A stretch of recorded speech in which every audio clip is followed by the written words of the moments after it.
welcome all. So today again in conversation with me, I have an amazing author Anu, and she has written a beautiful and amazing book on a very wonderful topic, which is beyond labels. So, and I'm so glad that she is here with me today so that we can discuss a lot about the book, what this book is all about, and understand more from the author herself. So, welcome, Anu, to this podcast and to this discussion. Thank you so much, Manika. I'm really happy to be here. And I'm so glad you could find time and come here and have a discussion, detailed discussion about your book, Beyond Labels. Absolutely. So starting with, first of all, congratulations that this book won Golden Book Awards 2026. So how does that feel? It feels awesome. And it kind of reaffirms my belief in the fact that when you're churning out good literature, it has a time and place in our world. So I think overall, it's a wonderful feeling. I did a double take when I actually got that email, to be very honest with you. And, this is probably my first few set of awards that I'm getting for my writing endeavor. And it really feels great. Really feels great. Wow, yeah. Wonderful. And talking about the book, if you can help us understand what this book is all about. So very briefly, it's about diversity and inclusion. I know that's a done-to-death kind of terminology that people use very freely these days. But I assure you, the book is nothing but, it doesn't deal with these topics very casually. We take that whole diversity, inclusion very seriously. And what we've done is we have a good number of protagonists in the book. And the whole premise is that we start with a label and we probably die with a label when we're born. So as soon as you're born, you're given a name and then they start, master or miss or whatever. And then you're given other titles, along the way. And then you're categorized as per your sexual preferences also. I've heard about really terrible, in the sense, when people are referring to, for example, some Hollywood actors or actresses or whoever, famous, oh, the lesbian actor or the gay actor, why do you want to tag them? Okay, not that anybody is ashamed of that, but why do you really want to tag them? They are the actor or the actress. The fact that they have a certain preference isn't really their life's aim. It wasn't a label they were aspiring for, right? So I think containing people within those labels is very confining. It can be quite damaging also mentally. And you don't really want that. And that's precisely what my book is all about, that we need to be able to see people beyond labels. Right, yeah. Right. So, but then I think that's the rule of the society that has been set, where we basically consciously or unconsciously start defining people through labels. And through labels. We remember them or recognize them through labels only. But that's the thing, yes. If that label has a right intent, I would say, you can still call it within the realms of diversity and inclusion. Calling somebody as Mr. or Miss or Mrs. is not wrong. However, what happens is when you start categorizing them as something very personal to them, then it becomes like a stigma. So if you're doing it with an intent to stigmatize a person, I wouldn't say that's a good label to have, honestly. And, people associate, others with a certain label. They start treating them with certain labels. So it's not just a label. What society, in fact, does is creates a chain of behavioral patterns towards such people. And that's precisely what you want to break. You don't want to give them label. If you want to call them, you call them Mr. something, right? You call them Miss something, Mrs. something. But don't categorize to say that they belong to one particular community or whatever. The very fact that a community had to be built around the whole concept shows you that, we as a people are very differentiated.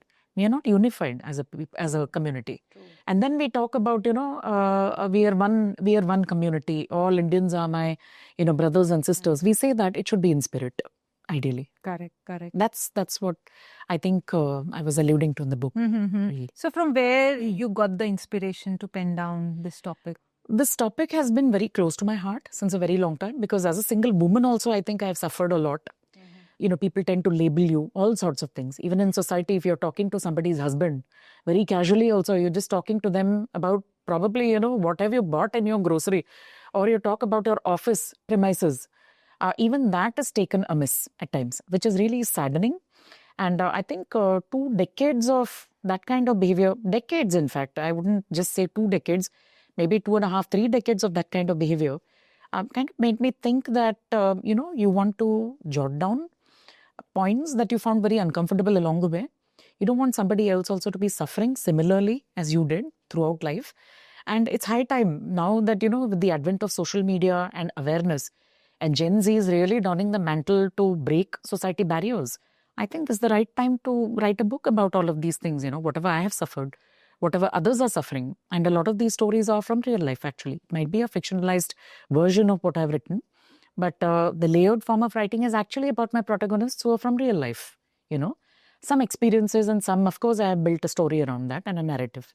So that sort of thing. So the crux is, you really want people to, you don't want to be confined, as I said. You really want to have people look beyond these things now, because as a society we also need to be evolving. Right. Overall. Right. Yeah. Right. We can't remain, you change sati and you've changed a whole lot of other things like Harijanism and, caste system. You want to really change that also.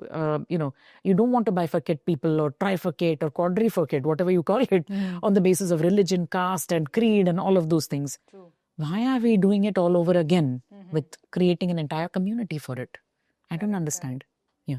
Who is the reader for this book? So who should be picking up this book to get more Anybody insights? and everybody. I would say everybody needs it in today's society. It also helps you move more towards being emotionally intelligent, because it also talks about empathy. It talks about compassion. It talks about creating your own magic also along the way. When you look in the mirror, 2 decades ago, I might have, society, in fact, maybe would have made me think that I am some sort of an anomaly, some misfit in the society, born in a certain way, but, people would say that, okay, oh, she looks very boyish, so who's going to get married to her? That sort of thing. So you get labeled, that way. But when I look at myself today, I don't see that anymore. I see myself as a very unique individual who has her own characteristic traits, contributing very proactively and productively to society, and in no means or way less than anybody else around me. Right. Right. Right. So, I mean, that's really, one thing that I wanted to, talk about in the book also, that that people who are part of LGBTQ are not really anomalies. They're unique in their own way. They're not asking for special treatment. They are saying we want to be integrated into society and be a part of society, not be, like a standalone group where people start looking at you in a very weird way. Oh my God, oh, she's part of, or he's part of the LGBTQI community. It's not a criminal offense, Correct. really. Okay, so that sort of thing. Right. And medically also, I think it's proven now that it's not a mental illness. It's not something that people do out of fashion. It's not, something that people aspire for. It's not a career goal for anybody, to be very honest with you. And it's pathetic when people say, oh, there's an agenda and that's their goal. What goal and what agenda, for heaven's sake? It makes me ask that question, very frankly.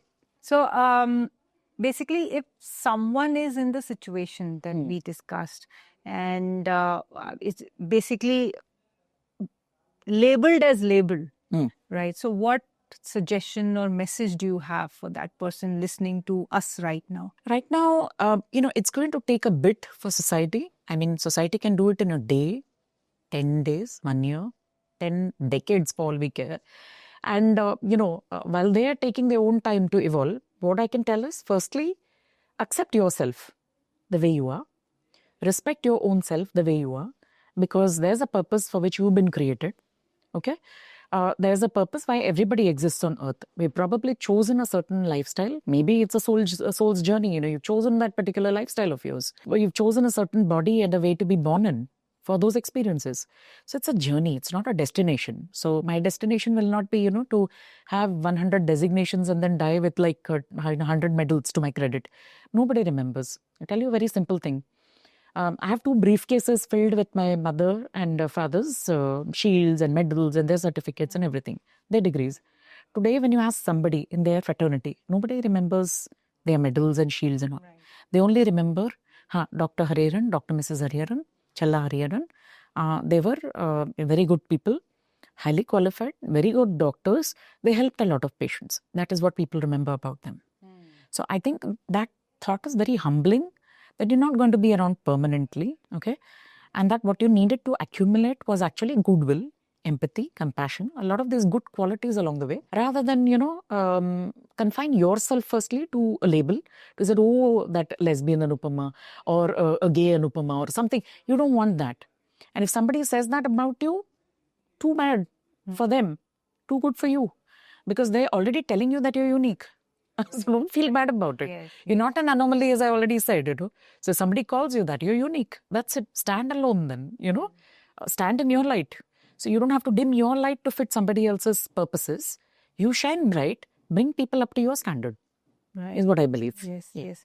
But then what happens is, because of so much of pressure from the society and being labeled as particular thing which is like a taboo or something, then they takes a toll on their emotion and on their psyche, on their self-worth, and then they kind of go about living the life of not as a warrior and the soldier, but someone like a defeated person altogether. That's exactly what my protagonists are in the book. So it's, thank you for highlighting that actually, because that's exactly the kind of journey my protagonists have gone through. Okay.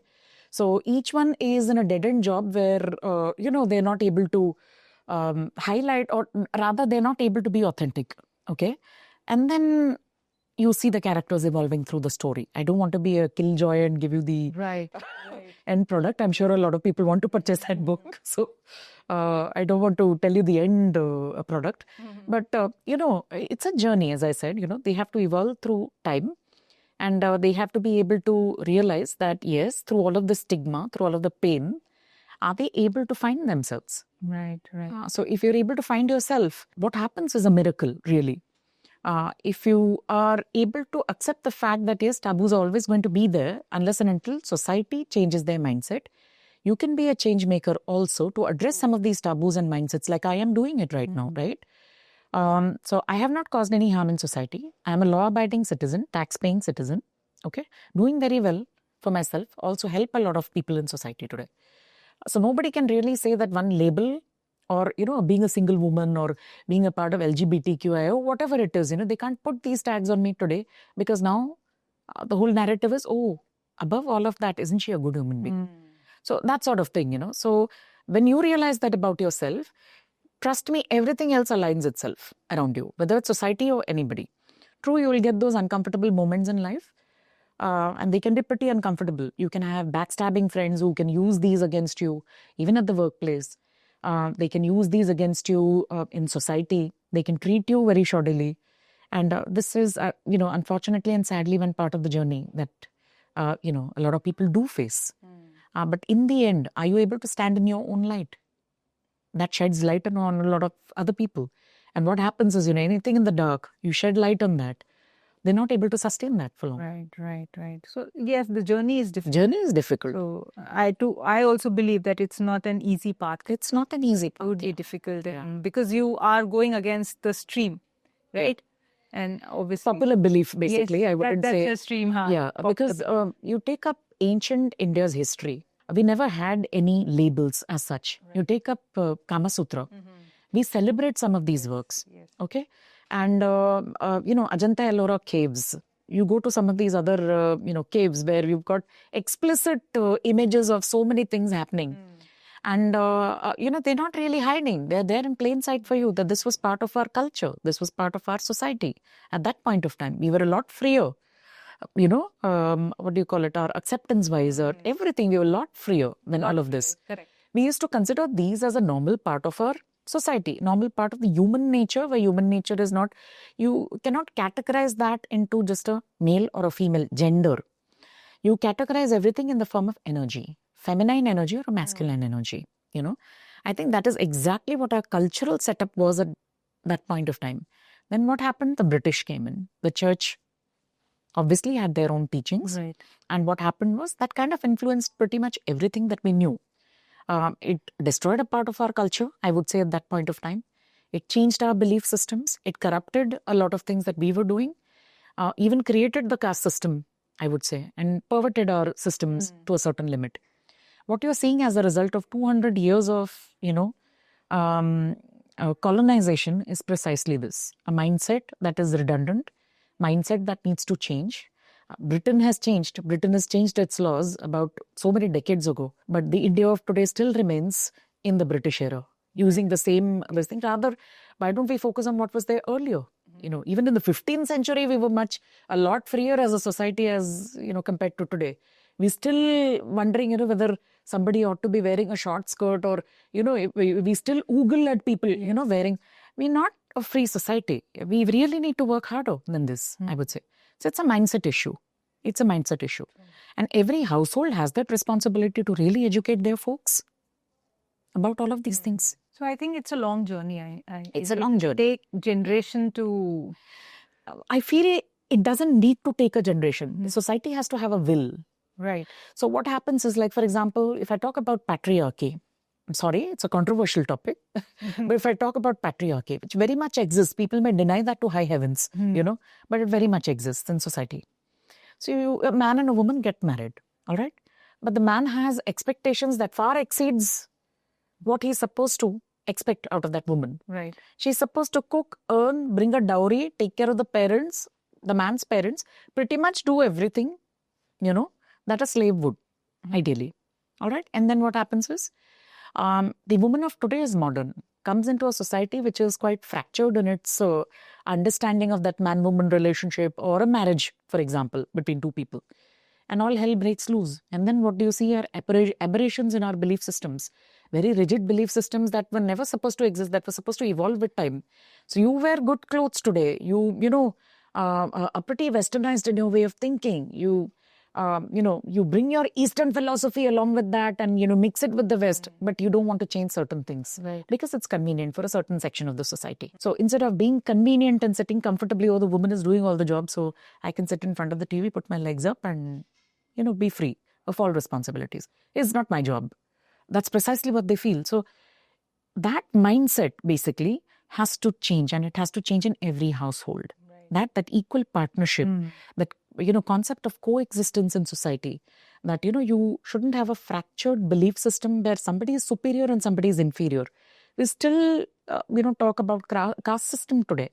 I was surprised when I walked into a rental flat and they said, "Oh, we are Shudras. Will you be able to stay? You're a Brahmin." And I was like, are we in the 21st century or what? I said, I called her Akka. And I was like, Akka, I was in Chennai at that point of time. I said, I don't have any such issues. Please do not think that I've come here as a Brahmin. Please treat me like your sister. That's it. And we were very free with each other. I think I had one of the best 3 months of my life when I stayed there at their place. No problems, nothing. So basically it's a mindset issue, and you're right, it'll take time to change. There has to be a will. When will that happen? Yeah. That's my question back to society. Do you want to change it? Yes. Or is it very convenient for you to keep on with certain maladies in the system? Maybe. I mean, because that's what I say. It might take generations or...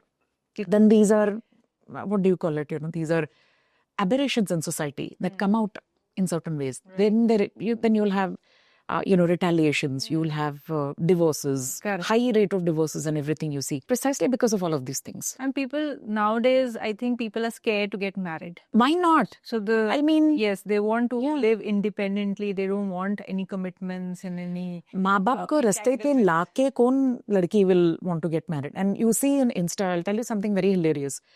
You have a couple of people writing, एकदम, ऐसा क्या बोलता है, बहुत what do you call it? Yeah, बहुत ही ज़्यादा आदर्श होनी चाहिए वो lady में, and she has to come and she has to take care of my parents and not be abusive towards my parents. I don't know of a single girl who gets up in the morning wanting to say, आज दो बुड्ढों को मैं तो लाती मार दूंगी. Who says that? I mean, just imagine. आज तो उनको बिल्कुल मेरे heels में ऐसे फंसा के ना वो गिरा ही देना बिल्कुल. Who thinks that? Nobody thinks that. It's hilarious when you read these things and you're wondering, कि आजकल भी लोग ऐसे सोचते हैं क्या करके. I mean, person is educated, does a PhD, still wanting somebody to convert to something that's in your imagination, basically. Who does that? Nobody does that. If I respect my parents, why will I not respect yours? So, I mean, it's like, it's an aberration you need to think about, in a very sensible way, So, the art of coexistence, we were all coexisting and I'm extremely proud to be Indian. Kidhar bhi I go in the world and I'm like, you cannot be like our country because we are a potpourri of cultures And if we've carried that through since so many years and centuries, you cannot compete with us. You have a long way to go. So I actually boast about India everywhere. But then there are certain things about our culture that I would really want to see change, to be truly that inclusive and a diverse potpourri of people that exist. True, true. So if anyone wants to buy your book and get to know more about it and read it, what they have to do? They can buy the book directly on Amazon. You've got that on the, Adyan Books website also. They can reach out via Instagram, or they can reach out to me simply, and I can provide them with the link or whatever they want. That way, yeah. So I'm all over Instagram, by the way.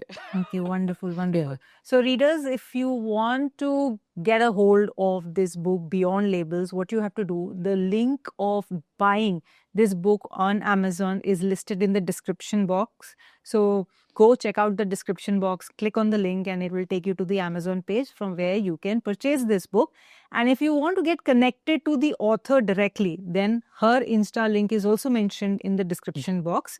You can click on the link and get connected to the author directly. It was a wonderful conversation, and a lot of things needs to be changed, and maybe it will take time. But I think as a society, it starts with every single person. So if everyone takes that bearer for the change, becomes that bearer for the change, then we might see a different world altogether. Absolutely. So in that sense, I would say I would like to literally conclude for my book that Beyond Labels is not just a book, it's an 8-part series. So it's a movement. Wow. Yeah. So I think the social messaging around that was to make people think. It is supposed to be provocative. It should make you think. Because if you didn't think on those lines till now, I want you to think. It's as simple as that. Great. Yeah. Yes. So the many things which are happening in the society, as an individual, we want to just shut our eyes and don't want to bother involved because how does it reflect on me? That sort of thing. What people will think about me. And so there's a lot of things where we as an individual don't want to get involved, right? So we want to stay away with it. So maybe this book will be an eye-opener to people who can bring the change, but right now they are hesitant to get into the limelight and spotlight. And true. And you don't have to get into the limelight really.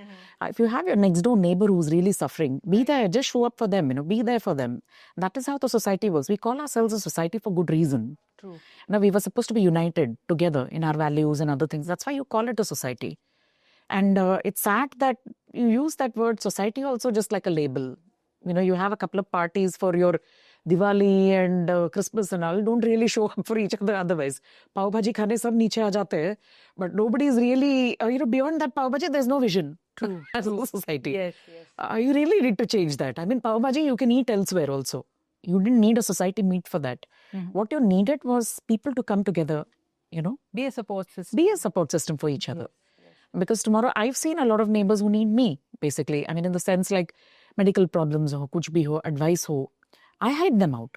So tomorrow if I'm suffering, with something, I would expect my neighbor to help me.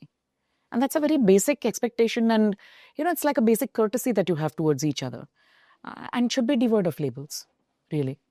As long as you're not a serial killer or, for example, like, that sort of thing. Nuisance to the society. A nuisance to the society. And then obviously, I mean, it goes without saying. Right. Yeah. Right.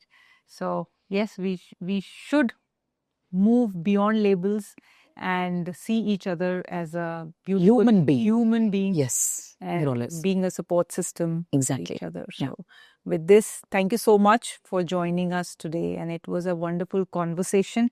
And congratulations once again on winning Golden Book Award for this book.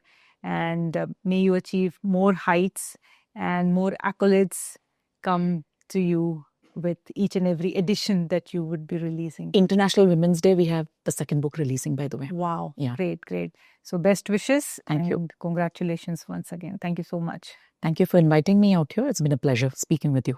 Thank you. Yeah.